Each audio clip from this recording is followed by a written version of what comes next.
Hi friends, అందరూ నమస్తే. ఎట్లరు? అసలు పారాసెటమాల్ ఎప్పుడు వేయాలి లేదా యాంటీబయాటిక్ ఎప్పుడు వేయాలి? ప్రతి జ్వరానికి యాంటీబయాటిక్ అవసరమా? అస్సలు కాదు. ఎందుకు అని అంటే మీకు జ్వరం వస్తే వెంటనే యాంటీబయాటిక్ వేస్తారా? అలా చేయడం ప్రమాదకరం. ఎందుకు అని అంటే జ్వరం అనేది ఒక సిమ్టమ్ మాత్రమే, అదొక వ్యాధి కాదు. చాలాసార్లు ఈ జ్వరం వైరల్ ఇన్ఫెక్షన్ వల్ల వచ్చే ఛాన్స్ ఉంటుంది. సో యాంటీబయాటిక్స్ వేస్తే వైరల్ ఇన్ఫెక్షన్ తగ్గదు. సో ఈ వైరల్ ఫీవర్స్ సాధారణంగా పారాసెటమాల్ అండ్ రెస్ట్ అండ్ తగినంత నీరు తీసుకుంటే చాలు. అనవసరమైన యాంటీబయాటిక్స్ వాడడం వల్ల diarrhoea, rashes and antibiotic resistance వచ్చే ఛాన్స్ ఉంటుంది.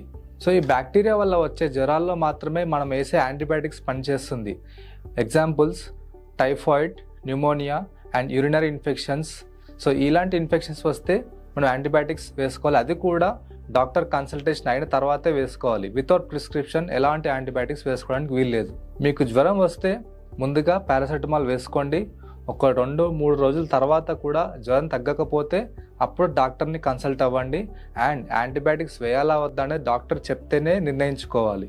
ప్రతి జ్వరంకి యాంటీబయాటిక్ అనేది పరిష్కారం కాదండి.